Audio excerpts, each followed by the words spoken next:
Muy buenas amigos de YouTube, espero que hayas venido con ganas, porque hoy empezamos una serie nueva. En esta serie vamos a hablar de testing y de TDD para videojuegos. En este primer vídeo de introducción veremos qué es la técnica o la metodología de trabajo TDD, explicaremos los tipos de test más comunes, veremos por qué es tan importante aprender sobre testing y haremos nuestros primeros tests en Unity. Así que vamos al lío, pero antes, soy Dani y estás en The Power Apps. ¡Empezamos! Como siempre, vamos a intentar empezar por el principio. ¿Qué es TDD y qué nos aporta? TDD es la abreviatura de Test Driven Development, lo que significa desarrollo guiado por test, que en palabras normales significa que antes de empezar a resolver el problema, lo que haces es escribir los tests que van a validar este problema, estos tests están en rojo, y entonces empiezas a solucionar el problema y vas pasando los tests para que pase a la verde. Cuando el test está en verde, dejas de programar. La idea es escribir el menor código posible para hacer que estos tests pasen. No te pones a pensar en el ¿y si pasara esto? Cuando esto pase, simplemente escribirás un test que lo refleje, estará en rojo y entonces lo solucionarás para que esté en verde. Tengo que decir que yo no creo en el TDD puro. Yo prefiero, antes de empezar a resolver el problema, sentarme 5 minutos, escribir un diagrama de cómo lo voy a resolver y con esto en mente, entonces crear los tests. En el TDD puro, no piensas en el diseño de clases. Empiezas a escribir los tests y dejas que el diseño se vea guiado por los tests. Pero para esto hace falta mucha disciplina y mucha práctica para poder llegar a este nivel. Digamos que no nos es natural escribir primero un test completamente y entonces pensar en el código. Vale, ahora que ya sabemos qué es el TDD, o al menos nos hacemos una idea, ¿para qué sirve esto y qué beneficios nos aporta? Iba a decir que el punto principal de hacer TDD es evitar bugs, pero esto no es así. Si seguimos el TDD puro, primero hacemos el test y dejamos que este guíe el diseño de nuestras clases, además de evitar bugs, lo que estamos buscando es tener un código testeable, que por lo tanto tenga un bajo acoplamiento y esto se va a traducir en que nuestro código va a ser más flexible y más fácil de mantener. Esto es así porque para poder testear un código tienes que orientarlo de cierta forma que te permita testearlo y añadir sustitutos o mocks a los colaboradores que no estás testeando en este momento. Por lo tanto, si primero haces el test, ya te estás obligando a que este código sea testeable. Si lo que haces es primero resolver el problema, te puedes encontrar con la sorpresa de que cuando vayas a testearlo no sea fácil de testear o sea totalmente imposible de testear. Como por ejemplo, si lo que estás haciendo es utilizando un singleton en cualquier sitio en lugar de pasarte una interfaz en el constructor. No os preocupéis si esto no queda claro ahora mismo, porque lo iremos viendo a lo largo de la serie. No solo vamos a ver cómo testear y cómo hacer test, sino que también vamos a ver cómo refactorizar un código que no es testeable para convertirlo en otro código que sí sea testeable. ¿Qué más nos aporta TDD? Nos ayuda a mantener el sistema. Si añadimos nueva funcionalidad, tendremos una serie de tests que ya están comprobando los sistemas que ya tenemos. De forma que si con lo que hemos añadido rompemos alguna cosa, nos enteraremos. Los tests también nos ayudan a medir en qué estado se encuentra nuestra tarea actual. Si por ejemplo, antes de empezar la tarea, escribimos todos los tests, sabremos en qué momento de la feature estamos. Por ejemplo, si yo para esta tarea me escribo 4 tests y con estos 4 tests doy por hecha la feature, si tengo 2 tests en verde y 2 en rojo, quiere decir que estoy al 50% de la feature. A mí esto es algo que me gusta hacer bastante. Antes de empezar cualquier feature, intento escribirme los tests, aunque sea el nombre del test, con un buen nombre, y hacer que este test falle. Entonces, según voy desarrollando, lo que hago es escribir el test en concreto de lo que voy a desarrollar y lo soluciono. De esta forma, siempre tengo un indicador de cómo voy en la feature. Otro beneficio de hacer test es cuando encontramos un bug. Si en lugar de encontrar el bug y simplemente solucionarlo, escribimos un test que reproduzca el bug, no solo tendremos una forma fácil de reproducir el bug, sino que cuando lo arreglemos nos aseguraremos de que este bug nunca más se va a producir, ya que si en algún momento hacemos cualquier cosa que lo rompa, simplemente los tests no pasarán. Más beneficios. Los tests también pueden actuar como documentación. En lugar de escribir documentación en sitios como Confluence o cualquier otro sitio que después nadie se lee, y que además cuando modificamos el código nunca lo reflejamos en la documentación, en lugar de esto vamos a escribir unos tests que sean legibles y que nos enseñen a cómo consumir el sistema. Entonces, si alguien tiene dudas de cómo consumir el sistema, simplemente tendrá que ir a los tests y mirar cómo estos están interactuando con la clase que quiere utilizar. El código nunca miente y la documentación, al igual que los comentarios, sí que pueden mentir. Además, existen plugins y extensiones que nos permiten generar documentación de forma automática desde los tests. Y esto quiere decir que no tendremos que mantener nunca la documentación, ya que lo que tendremos son los tests. Todos estos beneficios pierden un poco de fuerza si no tenemos un servidor de integración continua que compruebe los tests y que nos impida hacer merge si hemos roto algo.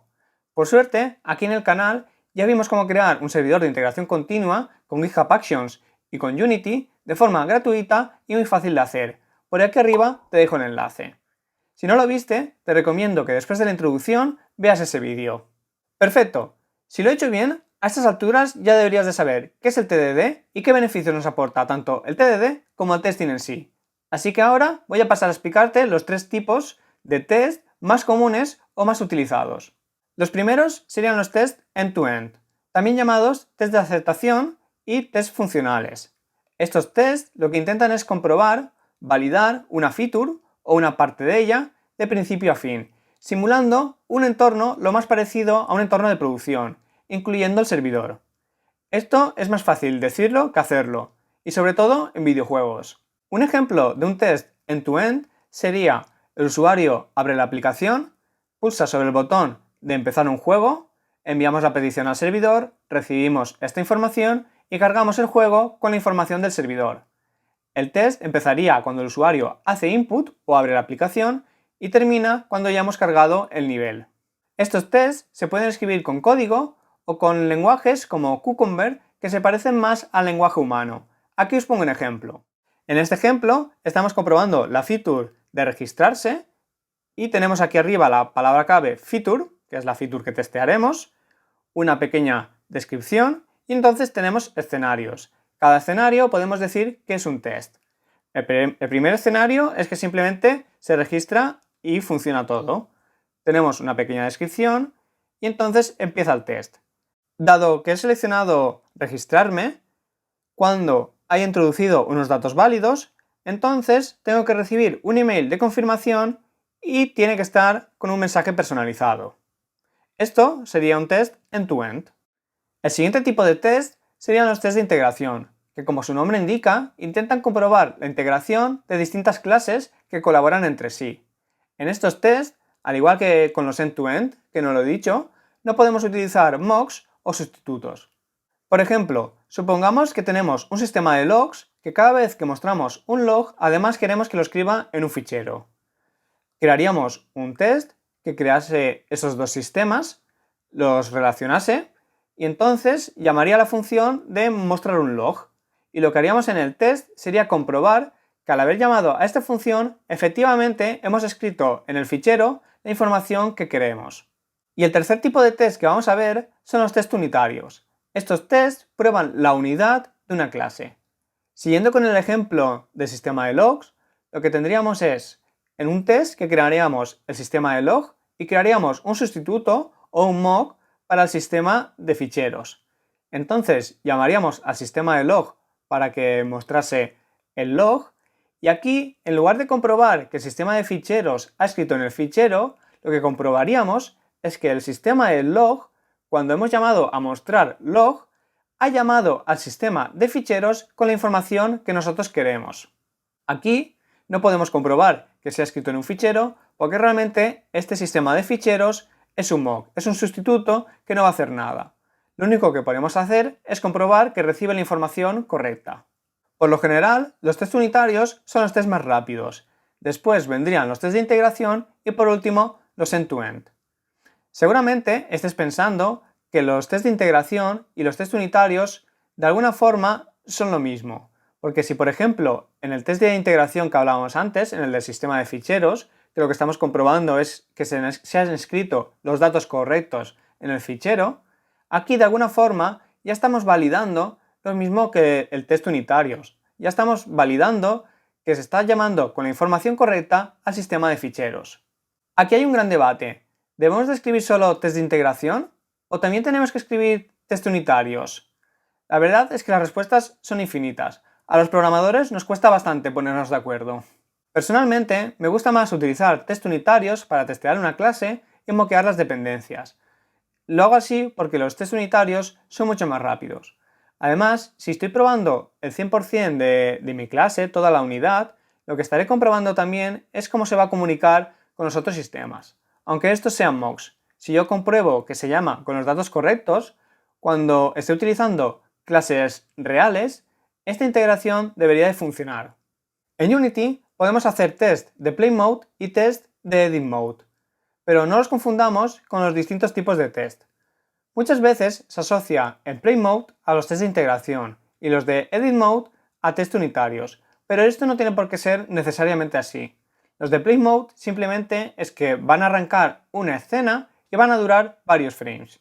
Sin embargo, los de Edit Mode se van a ejecutar en un único frame y no arrancan ninguna escena. Como sé que esto te puede estar sonando a chino o te estás aburriendo con tanta teoría, nos vamos a mover ahora al editor. Pero antes de esto, te recuerdo que te puedes suscribir al canal y darle a la campanita si crees que el vídeo te está aportando valor, y también lo puedes compartir en tus redes sociales. De paso, aprovecho también para decirte que he creado un grupo privado de Facebook donde iré compartiendo noticias sobre Power Apps, crearé encuestas para ver de qué tratarán los siguientes vídeos y compartiré algunas cositas interesantes. Si quieres estar al día de todo lo que va a venir en The Power Apps, te sugiero que te pases por el grupo. Tanto en la descripción como en el primer comentario encontrarás el enlace a este grupo. Primero de todo, vamos a ver cómo crear test de Edit Mode y de Play Mode en Unity.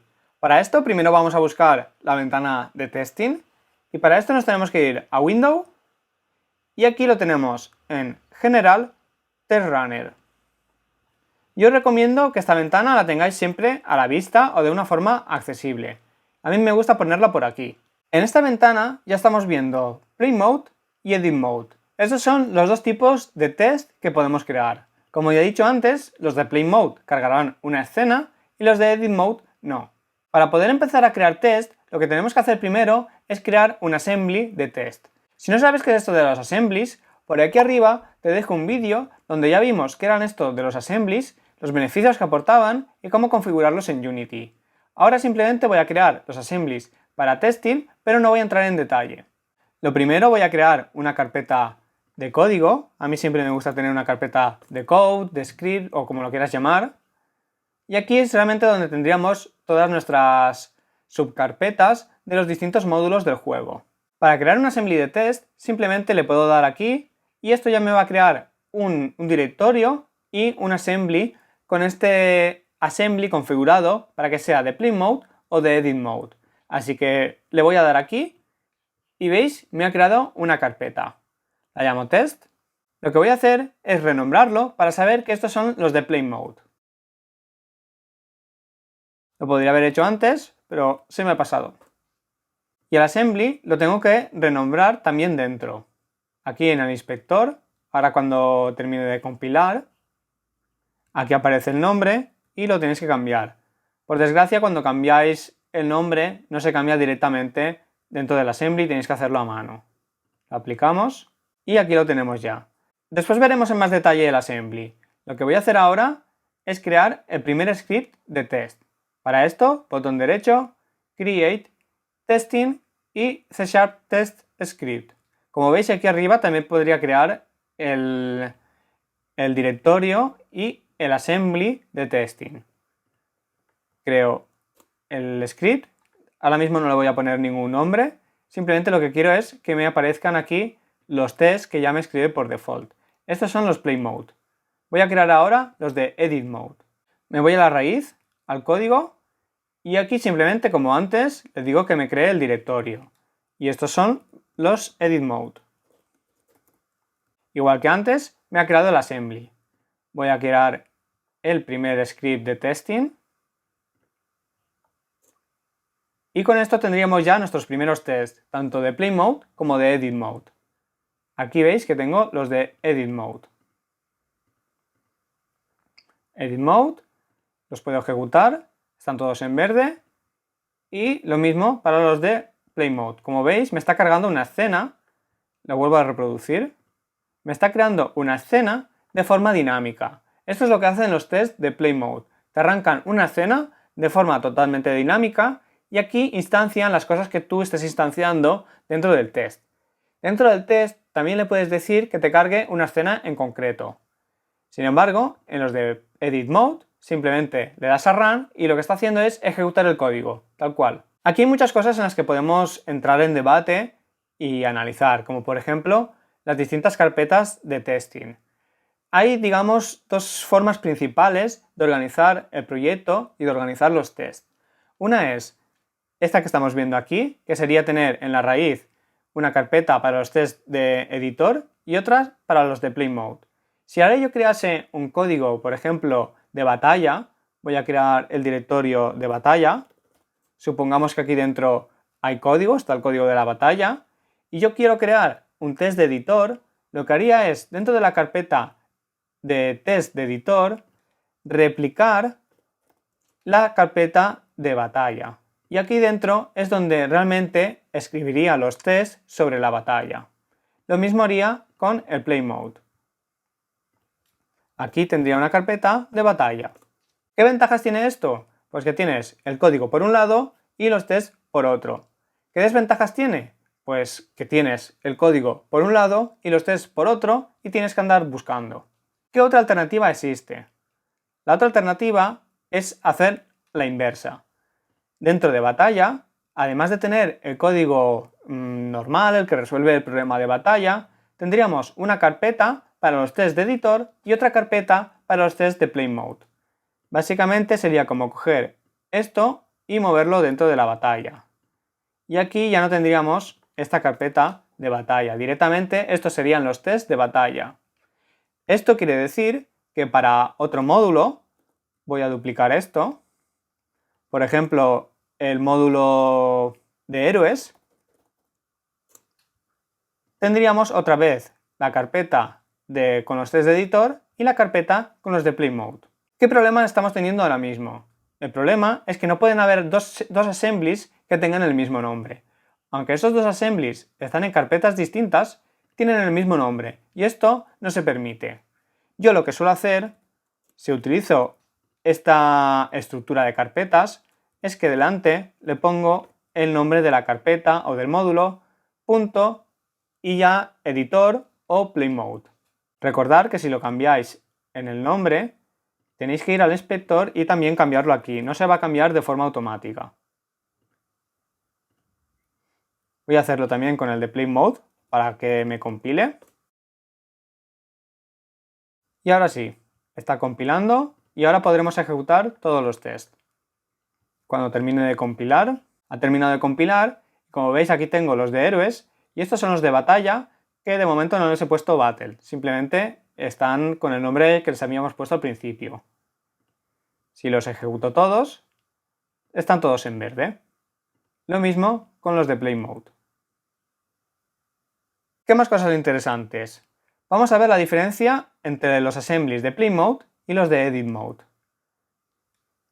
Lo que voy a hacer es, voy a congelar este de aquí, los de Play Mode, y voy a abrirme otro tab de inspector. Y este lo voy a poner por aquí flotando. Vale. Aquí a la izquierda tengo el assembly de Edit Mode y a la derecha el de Play Mode. Dejar que lo ponga más cerca y vamos a ver las diferencias que tienen. Vemos que esto de aquí arriba es lo mismo, estamos diciendo unas constantes que son de Unity, que es que va a incluir los tests. Estamos aquí incluyendo unos assemblies, que son los assemblies de Unity, y aquí tenemos otros assemblies que son la referencia de la librería de testing en sí. Yo os recomiendo que siempre que configuréis unos assemblies, seleccionéis esta casilla de aquí. Esta casilla de aquí lo que os va a permitir es que si yo ahora renombro cualquier assembly, no voy a perder las referencias, porque estaré utilizando las IDs únicas de esas assemblies. Si por ejemplo aquí añadiese nuevos assemblies que estuviesen referenciados, si yo renombro esos assemblies, voy a perder la referencia. Sin embargo, si lo que tengo es activado para utilizar los GUIDs, no perderé la referencia. por lo tanto es bastante recomendable. Seguimos con la comparativa y aquí es donde tenemos el cambio realmente importante. A la derecha recordar que era Play Mode, aquí lo vemos, Play Mode, y a la izquierda son los de Edit Mode. Las plataformas que tenemos seleccionados en las de Edit Mode es solo editor y en las de Play Mode son todas. Esto quiere decir que en un test de Play Mode no vamos a poder utilizar el namespace editor. Si estamos utilizando alguna clase auxiliar que esté dentro del namespace editor, no lo podremos utilizar dentro de Play Mode. Si lo utilizamos, si no recuerdo mal, nos va a funcionar, pero en el momento que intentemos hacer una build nos va a dar una excepción y nos va a decir que este namespace no puede estar en los tests de Play Mode. Una solución a esto es englobar el test o donde estemos utilizando esta librería de editor con el pragma de If Unity Editor. No os preocupéis porque seguro que según vayamos avanzando en esta serie nos irán saliendo estos casos y los iremos resolviendo. Ahora mismo lo que nos tenemos que quedar es que Play Mode es para todas las plataformas y Editor es solo para la plataforma de Editor. Vamos a ver ahora la estructura de los tests y del naming, que para los que hayáis seguido mi consejo de leeros el Clean Code, que aquí arriba le hacemos una review, seguramente todo esto ya os suene. Voy a abrir un test cualquiera. Estoy aquí en el test de Edit Mode de la carpeta de giros y aquí Unity ya nos ha creado unas funciones que tengamos de template. Este de aquí sería un test que simplemente se ejecuta en un frame, sería un test normal por decirlo de alguna forma, y aquí abajo tenemos un test que dura varios frames. Aquí podéis ver una pequeña descripción de lo que hace. En este caso voy a utilizar el que se ejecuta en un frame. Un test está dividido en 5 partes. 2 partes de ellas son comunes a todos los tests y son la función setup y teardown. En estas funciones lo que hacemos es crear todo lo común a todos los tests y en la de teardown lo que hacemos es limpiar todo esto que hemos creado. Voy a empezar por aquí. Solo con esta etiqueta le estoy indicando que esto es una función de setup. Esto quiere decir que esta función se va a ejecutar antes que cualquier test y se va a ejecutar por todos los tests que yo tenga. Le voy a poner un debug para que lo podamos ver fácilmente desde el editor. Voy a crear otro test. Y antes de ir al editor, voy a crear la función de teardown. Y ya que estoy, voy a ponerle también un log a los tests. Le pondré 1 y a este le pondré 2. Vamos a ejecutarlos en Unity. En el test runner, en Edit Mode, como veis, todos están en verde menos este de aquí. Esto es así porque este es un test nuevo. Si yo ejecuto ahora este test, vemos que ahora mismo me está saliendo un error. Tengo esto aquí y lo que me está diciendo es que la asignatura del setup o teardown es incorrecta. Esto seguramente sea porque lo he puesto como privado y esto tiene que ser público. La manía de hacerlo todo privado. Si lo ejecuto ahora, vemos que ya está en verde y aquí podemos ver el log. También podemos ver la salida aquí abajo. Vemos que se ejecuta el setup, el test y el teardown. Si ejecutamos el otro, lo mismo. Y si ejecutamos la carpeta, bueno, voy a limpiar esto, ahora ejecuto la carpeta y lo que vemos es setup 1, teardown, setup 2, teardown.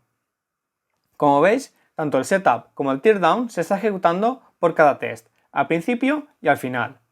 El setup para crear los elementos comunes que vayamos a utilizar en varios tests y en el teardown para limpiar si tenemos que limpiar alguna cosa de estos tests. Por ejemplo, en Play Mode a lo mejor instanciamos un objeto para todos los tests y lo que queremos es en el teardown que este objeto se destruya para que en el siguiente test no exista. Seguimos con la estructura de los tests y ahora lo que tenemos es que un test está dividido en 3 partes. La primera parte es la de arrange. En esta parte es donde preparamos el test, donde creamos nuestras instancias, creamos los sustitutos y todo esto. La siguiente parte se llama act, es donde realmente estamos llamando a la función que vamos a testear o la función que arrancará todo. Y la última parte es la de assert.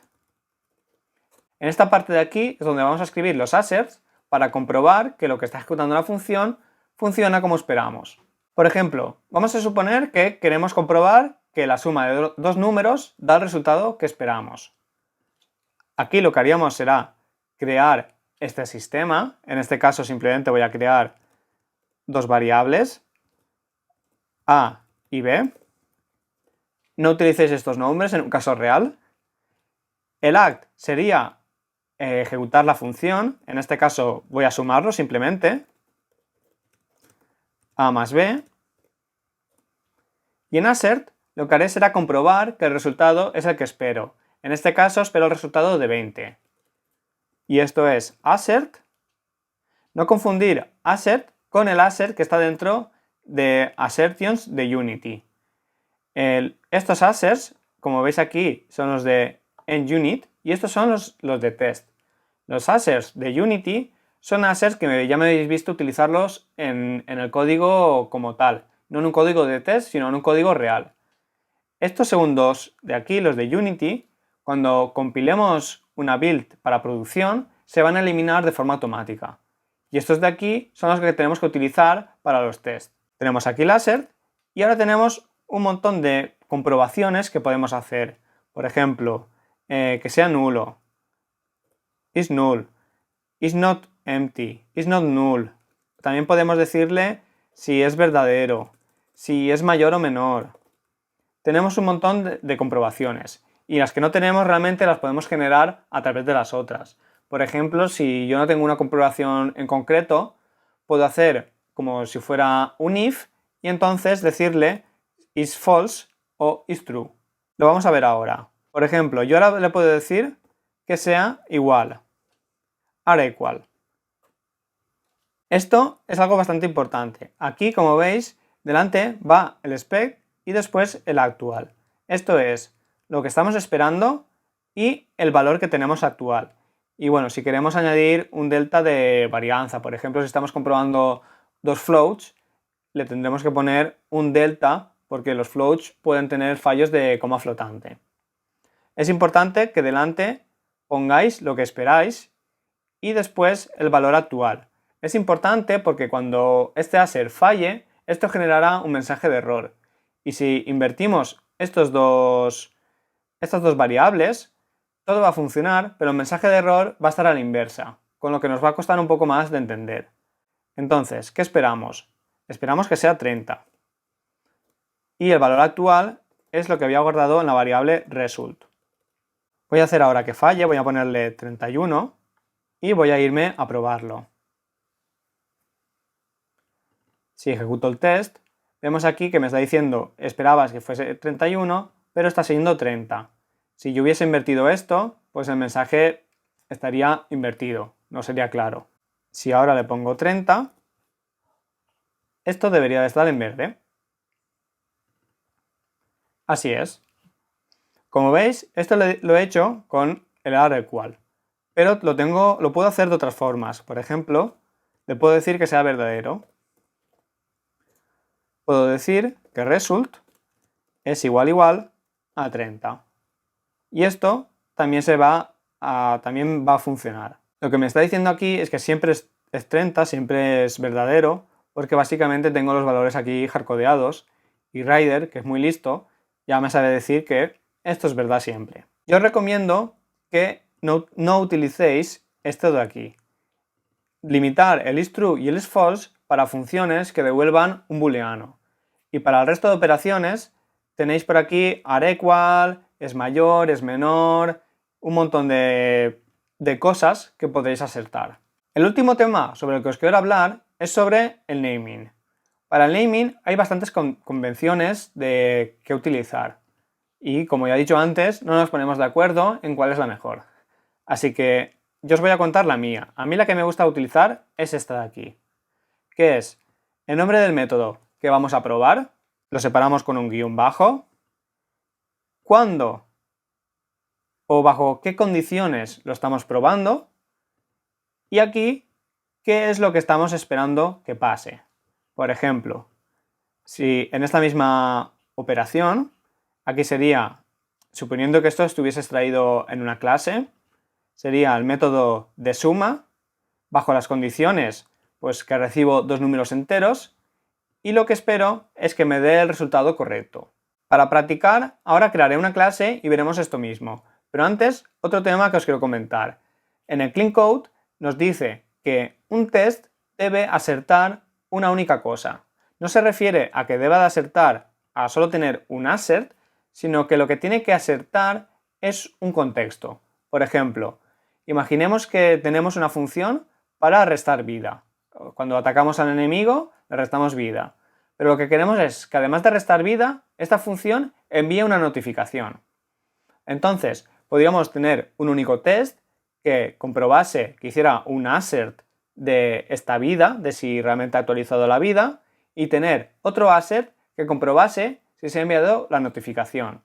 Esto estaría, en teoría, incorrecto o estaría mal según el Clean Code, porque lo que estamos haciendo es aceptar dos cosas, dos conceptos. Uno es el concepto de la vida y otro es el concepto de la notificación. En lugar de esto, lo que haremos será crear un test que compruebe solo la vida y otro test que compruebe solo la notificación. Esto lo hacemos así porque si yo pongo varios asserts, como este que tengo aquí, si yo pongo varios asserts, y aquí le pongo por ejemplo 31, 32 y 30, lo que va a pasar es que se va a ejecutar el primero, va a fallar y entonces nunca se van a ejecutar los de abajo. En el caso de antes, si yo hiciera un cambio que rompiese tanto el cálculo de la vida como cómo enviar esta notificación, y primero estoy haciendo el assert de la vida y después el de la notificación, cuando ejecute el test y falle, lo que voy a ver es que me va a dar un error con la vida, me va a decir que el cálculo de la vida no es correcto, pero no voy a ver que la notificación no se está enviando tampoco como espero. Una vez arregle el primer error, entonces veré el siguiente. Por este motivo es el por el que separamos estos asserts en dos tests. Esto no quiere decir que no podamos, que tengamos que duplicar el código común, ya que toda la parte de arrange y act va a ser igual en estos dos tests. Aquí simplemente podemos crear una función auxiliar dentro de la clase de test y simplemente utilizarla en los dos tests. Esto está totalmente bien. No quiere decir que porque estemos haciendo un test tengamos que empezar a escribir código guarro y duplicado en el test. De hecho, otra cosa que nos dice el Clean Code es que el código que escribimos en los tests tiene que ser un código de calidad final. Lo que quiere decir es exactamente eso, que no empecemos a enguarrar los tests y hacer cosas rápidas, porque estos tests los vamos a tener que mantener. Y cuando cambiemos las clases, esto querrá decir que tendremos que actualizar también los tests. Por lo tanto, intentemos que los tests sean limpios. Y además, si queremos utilizar los tests como documentación, cuanto más limpios sean, mejor y más fácil de leer. Vale, después de esta chapa, vamos a hacer un test de verdad. Voy a crear una clase para calcular, para hacer cálculos matemáticos, y voy a hacer el cálculo de la suma, por ejemplo. Voy a crear la clase directamente aquí, y la voy a extraer ahora. La voy a sacar de aquí porque como veis está en la carpeta de test, pero yo creo que esté fuera, en la de héroes, a pesar de que esto no tenga nada que ver con héroes. Le voy a cambiar también el namespace. Y suponiendo que estoy aplicando TDD, entonces lo primero que tengo que hacer es diseñar el test. ¿Qué es lo que voy a comprobar? Lo que voy a comprobar, o lo que voy a hacer, es una función que sume. Entonces voy a diseñar un test que me compruebe que esta suma funciona. Por ejemplo, voy a llamar el método, se va a llamar sum. Estoy siguiendo esta nomenclatura. Las condiciones es lo que viene a continuación, sería que los números sean positivos. ¿Y qué es lo que hace? Pues me da el resultado correcto. O que me devuelve el resultado correcto. Aquí, esto lo voy a borrar ya. En el arrange lo que voy a hacer es crear esta clase que voy a testear. Voy a hacer un new.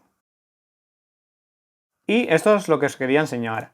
Ahora no me está encontrando esta clase, me dice que lo tengo que referenciar.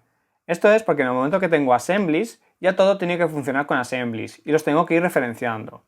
Como lo he sacado aquí fuera, aquí, esto no está en el mismo assembly que los tests. así que lo tengo que referenciar. Voy a ir al editor y voy a crear un assembly de la carpeta de héroes. Si no sabéis cómo se hace esto, ya sabéis que tenemos un vídeo donde hablamos sobre los assemblies y para qué sirven. Tengo ya el assembly, aquí lo tengo, y lo que tengo que hacer es referenciarlo en los tests. Aquí cojo y referencio el assembly de héroes y lo aplico.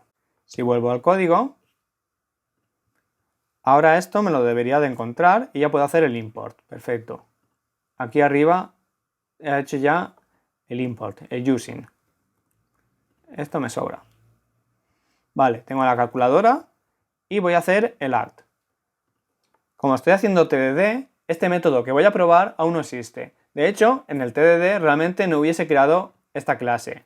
Hubiese escrito la clase como si existiese y ya la crearía después. Pero bueno, ya tengo la clase y lo que voy a hacer es crear el método. Voy a llamar al método. Lo voy a llamar con 2 enteros. Y lo que hace es que me devuelve un valor que se guarda aquí. Rider me está diciendo que esto no existe, obviamente, y lo que voy a decir ahora es que me lo cree. Voy a crear este método. Lo que voy a devolver es un entero. Esto, por ejemplo, va a ser el valor 1 y el valor 2. De momento no lo voy a implementar y lo que tendría que hacer ahora es diseñar el assert, que en este caso ya lo tengo. Voy a ejecutarlo, voy a ejecutar el test y lo que espero es que esté en rojo. En el TDD este paso es importante, siempre hay que validar que el test realmente falla y que da un mensaje que entendamos. En este caso, bueno, me está dando la excepción porque aquí tengo la excepción, pero se la voy a quitar. Le voy a poner un return 0 o default. Y ahora tengo que mostrar un mensaje que sea legible. Esto es súper importante. Entre el nombre y el mensaje de salida tengo que entender qué es lo que está pasando. Si no lo entiendo, lo que puedo hacer es, en el test, aquí, puedo escribirle un nuevo mensaje. Si yo ahora ejecuto este test, lo que me va a mostrar es, además del spec y el resultado, el mensaje. Entonces yo aquí podría poner el resultado no es el esperado, o lo que sea que me ayude a identificar por qué está fallando. En este caso no le voy a poner un mensaje porque creo que ya con el spec y el result y con este nombre creo que ya es bastante representativo. Vale, pues ahora vamos a resolverlo. Simplemente valor 1 más valor 2.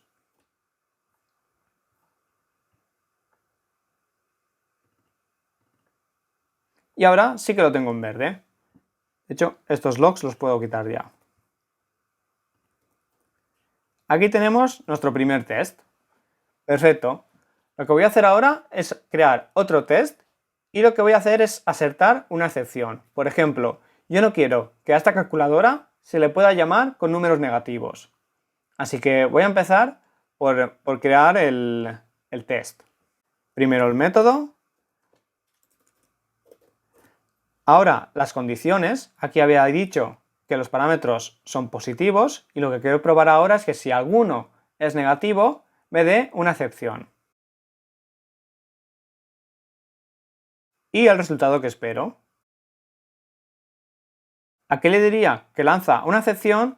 O si es una excepción en concreto, le pondría el nombre de la excepción que estoy esperando. Voy a copiar esto de aquí para agilizar un poco. Y en este caso le voy a pasar, por ejemplo, un -10 y lo que estoy esperando es que lance una excepción. Esto se hace con la cláusula, con la función de throws. Y aquí dentro le tengo que poner el código que va a lanzar esta excepción. Que en este caso sería este de aquí. Le tengo que decir la excepción que va a lanzar. Le voy a poner una excepción genérica. Como veis, en el tema de las excepciones, esto cambia un poco, porque el act realmente no está aquí, sino que está dentro. Obviamente esto lo podemos sacar también a una función en lugar de tenerlo aquí con una lambda. Pero ahora mismo para probar con esto nos vale. Voy a formatear un poco que no me gusta cómo está quedando. Así. Vale, lo voy a ejecutar. Y como veis, me dice que estaba esperando esta excepción, pero que no ha recibido ninguna. Esto es porque aún no lo he implementado, no he hecho que los números negativos den una excepción. Voy a probarlo, o sea, voy a implementarlo. Le voy a decir que si el valor 1 es menor a 0, entonces lance la excepción. Si esto lo pruebo, ahora sí que está en verde. ¿Qué pasa? Ahora mismo tenemos un problema, estamos comprobando el primer valor, pero no el segundo. Si quisiera probar esto, tendría que coger, duplicar esto y entonces decirle aquí el primer parámetro y en el otro el segundo parámetro. En lugar de hacer esto, podemos hacer otra cosa, que es en lugar de utilizar la etiqueta test, utilizamos la etiqueta testCase. Esta etiqueta nos permite pasarle argumentos a nuestro test. Por ejemplo, en lugar de tener aquí hardcodeado 10 y 20, lo que voy a hacer es recibirlo por parámetros. Valor 1 y valor 2. Y aquí tendré el valor 1 y el valor 2. Entonces aquí se lo tengo que pasar. Por ejemplo, menos 10 y 20. Y voy a crear otro test, simplemente tengo que duplicarlo y ponerle el negativo a la derecha. Si vamos al editor, veremos que esto va a cambiar un poco y en lugar de tener solo un test, lo que tengo es dos tests, dos casos. Los ejecuto y vemos que el segundo no pasa. Esto es porque no he implementado que compruebe el segundo valor. Y lo voy a comprobar aquí. Si lo ejecuto ahora, ya lo tenemos en verde. Perfecto. No cometamos el error o no caigamos en la tentación de abusar de esto. Porque, por ejemplo, podríamos pensar, vale, si esto me funciona para los negativos, pues voy a hacer otro caso que sean positivos y entonces en lugar de esperar una excepción, que me espere el resultado. Esto está mal. Dentro de un test no podemos empezar a crear condicionales de si esto es negativo, si esto es positivo, porque lo que estamos haciendo es ya añadiendo una lógica en el test que no queremos que esté en el test, queremos que esté en el código. Lo que sí que podemos hacer, por ejemplo, aquí solo hemos probado un valor, pero queremos probar más casos. Normalmente lo que hacemos en los tests es que probamos los casos extremos. En este, por ejemplo, sería probar el 0 y el número máximo de un entero. Aquí sería el valor 1 y el valor 2. Y entonces le diría, vale, 10, 20. Pues ahora voy a probar que el primer valor sea mayor al segundo. Voy a probar el 0. Claro, aquí le tengo que cambiar también el valor esperado. Lo que tengo que hacer aquí también es añadir el expected. Y lo voy a añadir aquí. 30, esto sería 50, esto sería 0. Y aquí ya no tenemos un 30 hardcodeado, sino que es el que recibimos como parámetro. Lo probamos ahora en el editor, nos aparecen aquí todos los casos y perfecto, eso está funcionando. Esto es lo que tenemos que hacer cuando queremos probar varios casos de la misma funcionalidad, en lugar de crear distintos tests.